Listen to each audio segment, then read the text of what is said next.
As a clergyman, you can imagine how out of place I feel. I feel like a fish out of water, or maybe an owl out of the air. I was preaching in San Jose some time ago, and my friend Mark Kwame, who helped introduce me to this conference, brought several CEOs and leaders of some of the companies here in the Silicon Valley to have breakfast with me, or I with them. And I was so stimulated and had such, it was an eye-opening experience to hear them talk about the world that is yet to come through technology and science. I know that we're near the end of this conference, and some of you may be wondering why they have a speaker from the field of religion. Richard can answer that because he made that decision. But some years ago, I was on an elevator in Philadelphia coming down. I was to address a conference at a hotel. And on that elevator, a man said, "I hear Billy Graham is staying in this hotel." And another man looked in my direction and said, "Yes, there he is. He's on this elevator with us." And this man looked me up and down for about 10 seconds, and he said, "My, what an anticlimax."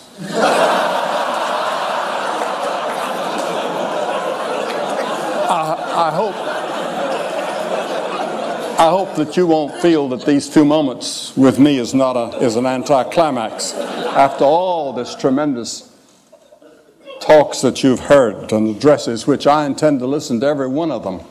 But I was on an airplane in the East some years ago, and the man sitting across the aisle from me was the mayor of Charlotte, North Carolina. His name was John Belk. Some of you would probably know him. And there was a drunk man on there. And he got up out of his seat 2 or 3 times, and he was making everybody upset by what he was trying to do, and he was slapping the stewardess and pinching her as she went by. And everybody was upset with him. And finally, John Belk said, "Do you know who's sitting here?" And the man said, "No." He said, "It's Billy Graham, the preacher." He said, "You don't say." And he turned to me and he said, "Put her there." He said, "Your sermons have certainly helped me."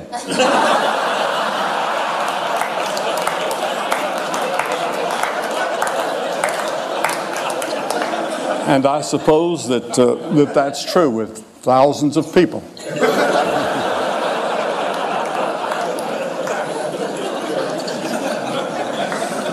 I know that as you have been peering into the future, and as we've heard some of it here tonight,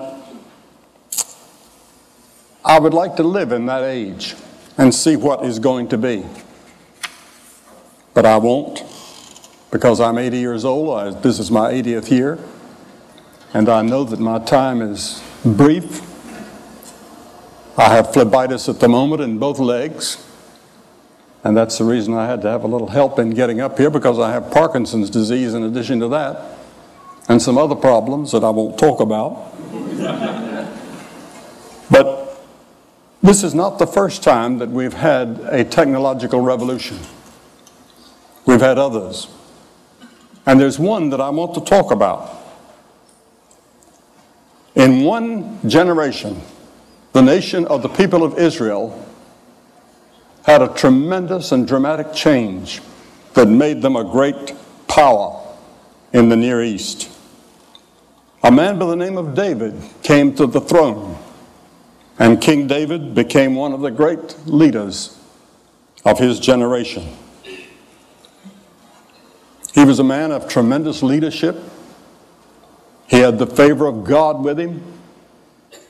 He was a brilliant poet, philosopher, writer, soldier, with strategies in battle and conflict that people study even today.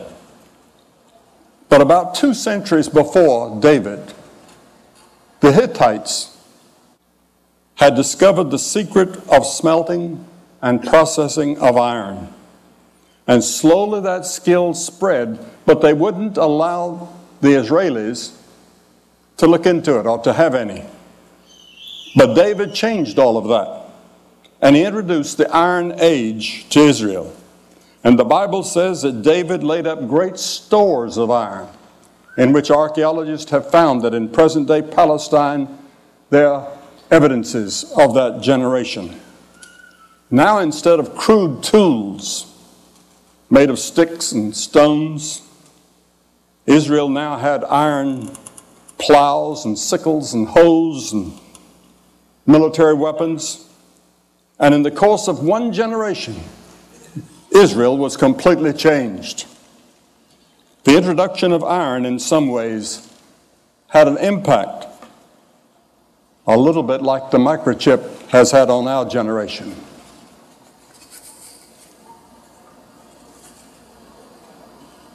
And David found that there were many problems that technology could not solve.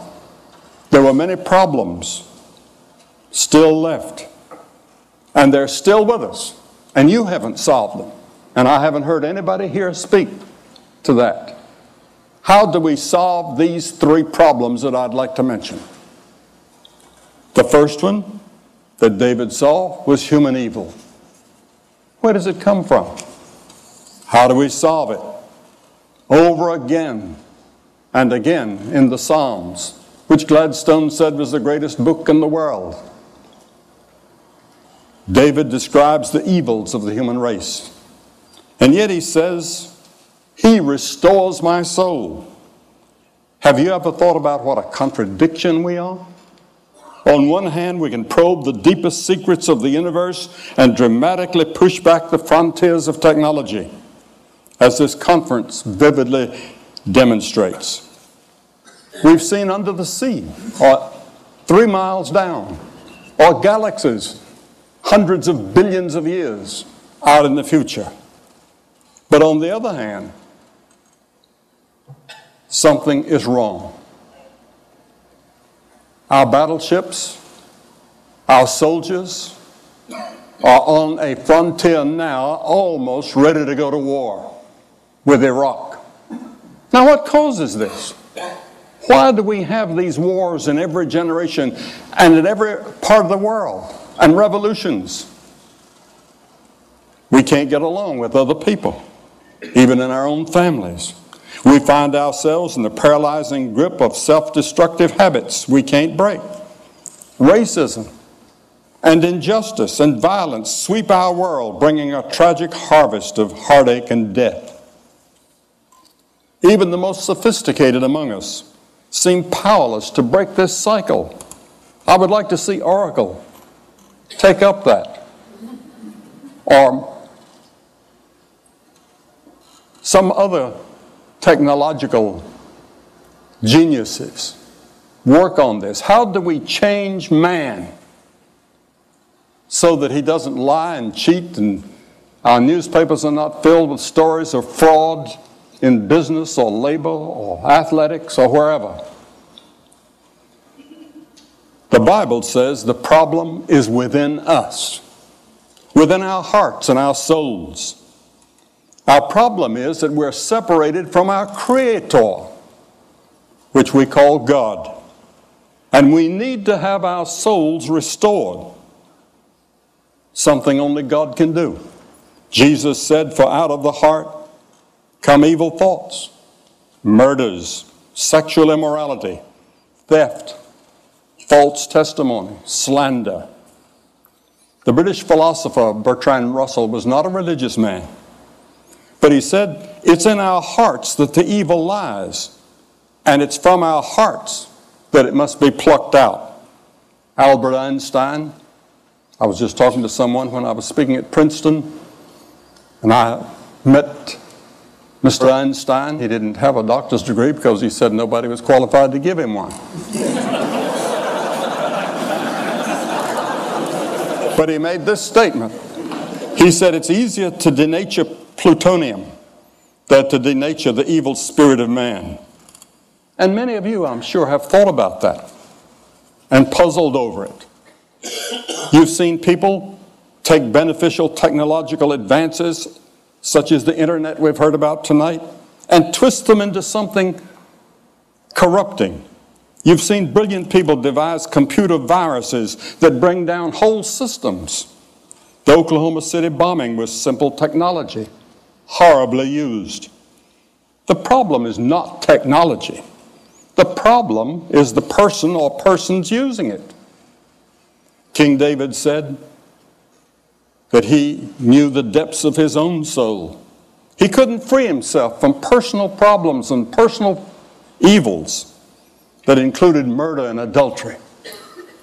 Yet King David sought God's forgiveness and said, "You can restore my soul." You see, the Bible teaches that we're more than a body and a mind.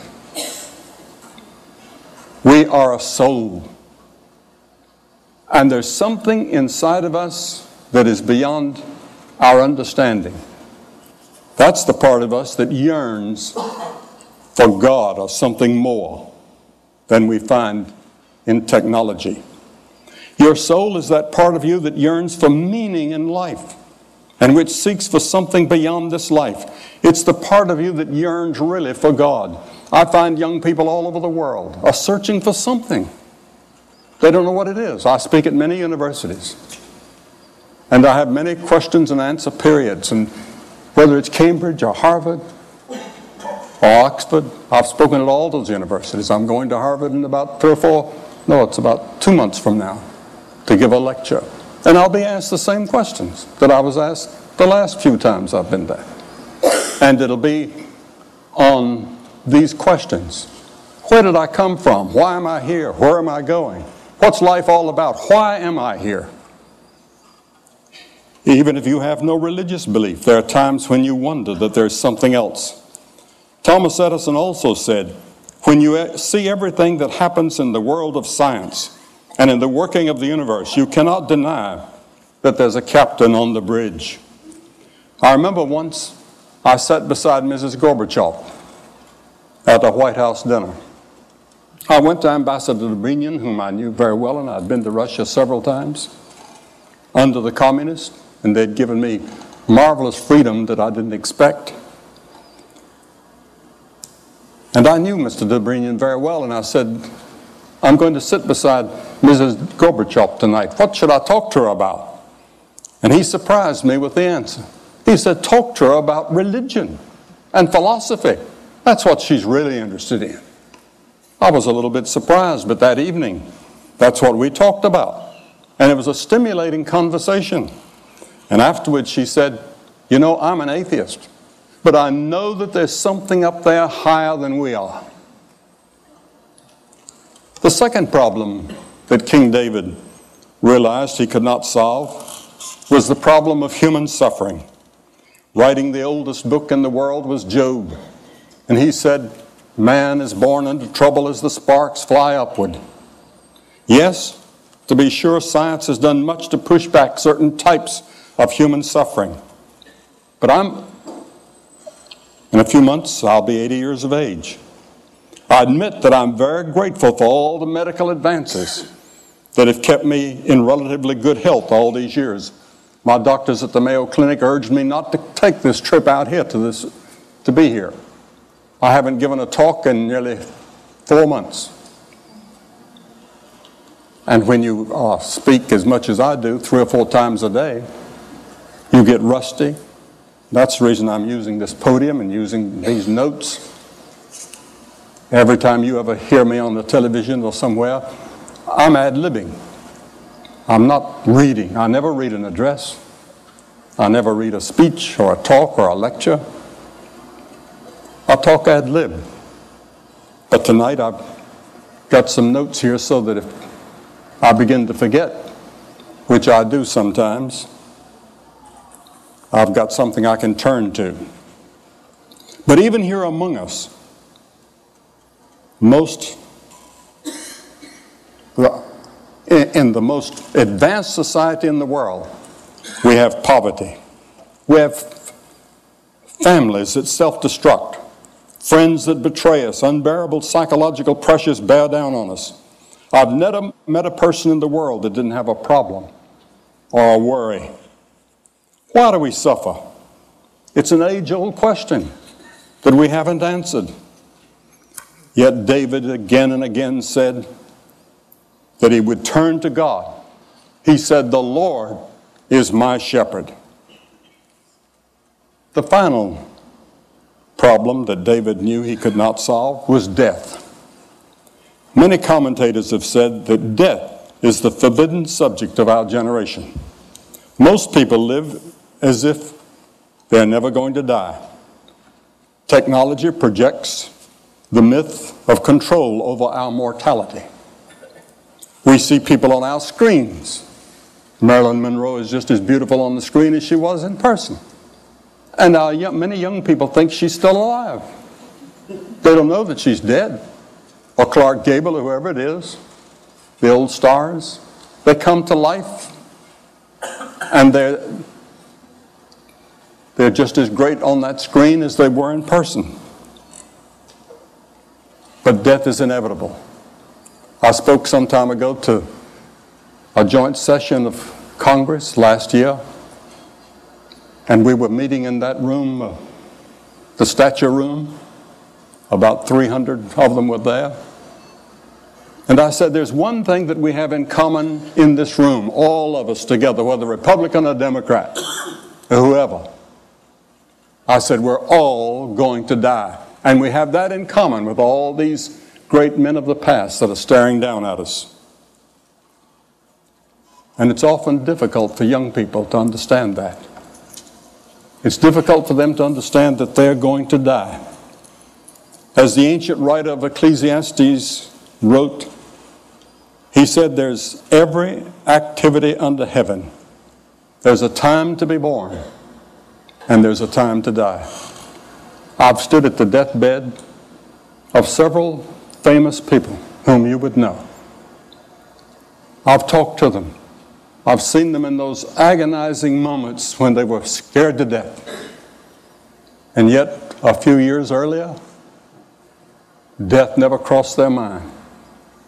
I talked to a woman this past week whose father was a famous doctor.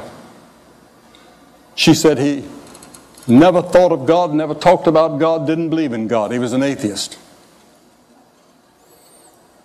But she said, as he came to die, he sat up in the side of the bed one day and he asked the nurse if he could see the chaplain. And he said for the first time in his life he thought about the inevitable and about God. Was there a God? A few years ago, a university student asked me, what is the greatest surprise in your life? And I said, the greatest surprise in my life is the brevity of life. It passes so fast. But it does not need to have to be that way. Werner von Braun, in the aftermath of World War II, concluded, quote, science and religion are not antagonists. On the contrary, they're sisters. He put it on a personal basis. I knew Dr. von Braun very well. And he said, speaking for myself, I can only say that the grandeur of the cosmos serves only to confirm a belief in the certainty of a creator. He also said, in our search to know God, I've come to believe that the life of Jesus Christ should be the focus of our efforts and inspiration. The reality of this life and his resurrection is the hope of mankind.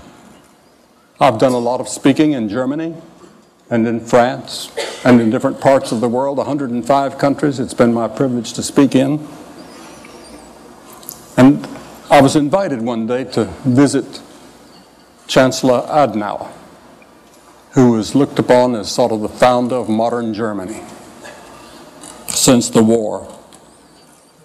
And he said to me, he said, young man, he said, do you believe in the resurrection of Jesus Christ? And I said, sir, I do. He said, so do I.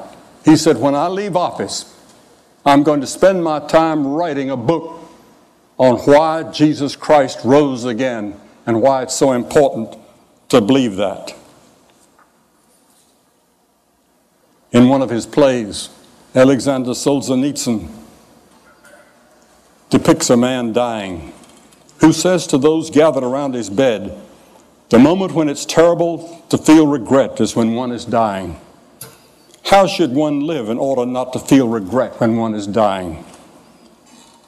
Blaise Pascal asked exactly that question in 17th century France. Pascal has been called the architect of modern civilization. He was a brilliant scientist at the frontiers of mathematics, even as a teenager.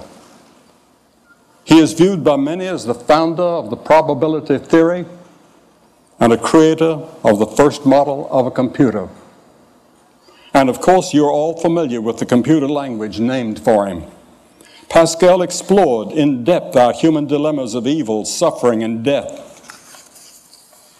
He was astounded at the phenomena we've been considering, that people can achieve extraordinary heights in science, the arts, and human enterprise, yet they also are full of anger, hypocrisy, and self-hatreds.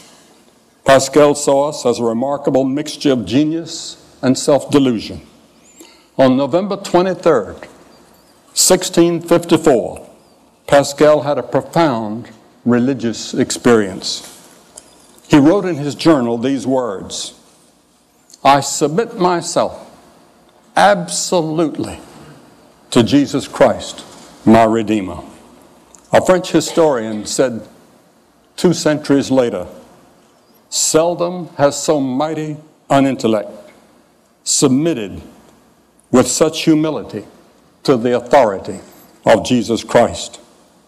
Pascal came to believe not only the love and the grace of God could bring us back into harmony, but he believed that his own sins and failures could be forgiven, and that when he died, he would go to a place called heaven. He experienced it in a way that went beyond scientific observation and reason. It was he who penned the well-known words, "The heart has its reasons, which reason knows not of." Equally well known is Pascal's wager. Essentially, he said this: if you bet on God and open yourself to his love, you lose nothing, even if you're wrong. But if instead you bet that there is no God, then you can lose it all in this life and the life to come. For Pascal, scientific knowledge paled beside the knowledge of God. The knowledge of God was far beyond anything that ever crossed his mind. He was ready to face him when he died at the age of 39. King David lived to be 70, a long time in his era. Yet he too had to face death. And he wrote these words, "Even though I walk through the valley of the shadow of death, I will fear no evil, for you are with me." This was David's answer to the 3 dilemmas of evil, suffering, and death. It can be yours as well as you seek the living God and allow him to fill your life and give you hope for the future. When I was 17 years of age, I was born and reared on a farm in North Carolina. I milked cows every morning and had to milk the same cows every evening when I came home from school. And there were 20 of them that I was responsible for. And I worked on a farm and tried to keep up with my studies. I didn't make good grades in high school. I didn't make them in college until something happened in my heart. One day I was faced face to face with Christ. He said, "I'm the way, the truth, and the life." Can you imagine that? I am the truth. I'm the embodiment of all truth. He was a liar. Or he was insane. Or he was what he claimed to be. Which was he? I had to make that decision. I couldn't prove it. I couldn't take it to a laboratory and experiment with it. But by faith, I said, I believe him. And he came into my heart and changed my life. And now I'm ready when I hear that call to go into the presence of God. Thank you, and God bless all of you.